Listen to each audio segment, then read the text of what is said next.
By, yeah, I'm pretty sure they'll just embarrass themselves when the cameras come on anyway. Having the kids embarrass themselves had been the last thing Lina'd wanted. Before she knew it, she'd sent the cancellation email with an apology and half-hearted excuse about school. The kids had been heartbroken because they'd told all their friends. So David had whisked them off for ice cream and a movie after firmly placing the blame on her for letting them down. She'd sulked at home, watching the news broadcast a cooking segment to replace what would have been the kids' segment, their time to shine and show the world just how incredible they were.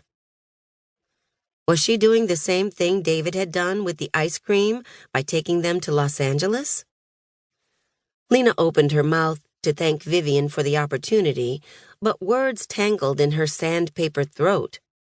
Had she made the right decision? An awkward pause stabbed the air.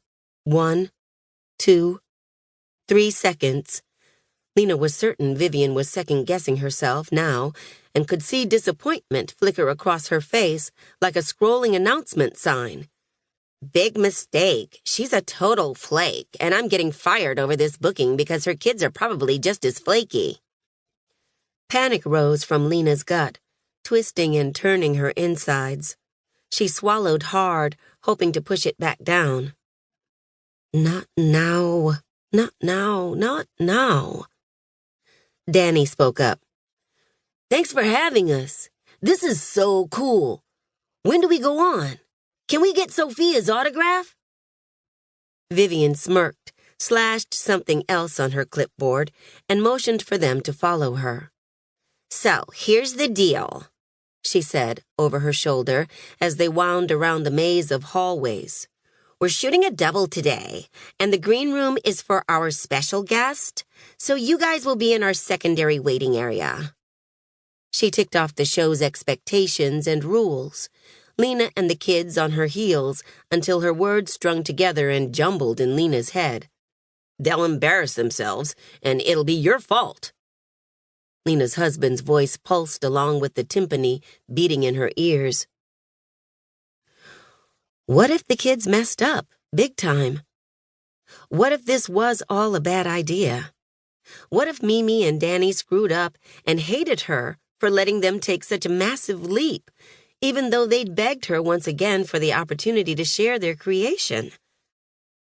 A dumb, empty smile slid across Lina's face, masking the anxious tears that were building.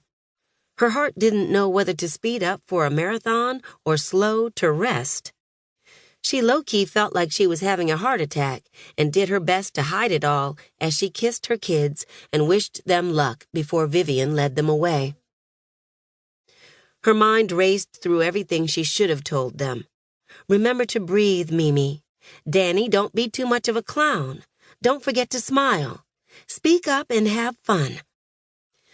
It took only a few steps in either direction to pace the length of the Spartan waiting area. A mini fridge filled with juices and water bottles occupied one corner.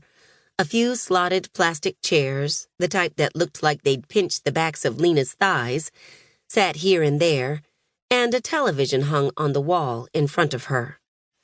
It was slightly off-center and grew more crooked the longer she stared. She was beginning to think they'd relegated her to a storage closet. After her 17th trip across the room, the television's screen flickered to life. There were so many faces in the stadium seating, but just a small fraction of the people who'd be watching her kids when the show aired. She swallowed whatever saliva she could manage, reminding herself this wasn't Mimi and Danny's first time being interviewed. They'd cut their teeth by doing the school news and Zoom interviews. But this was the Sophia Show, the #1 talk show in the country. She gave all her attention to the television screen. The live audience cheered and laughed at one of the producer's instructions. They waved into the camera and the lights brightened, illuminating the stage her kids would either sink or swim on, and she couldn't throw them a life raft. She braced herself against one of the chairs, breathless. The producer began his count.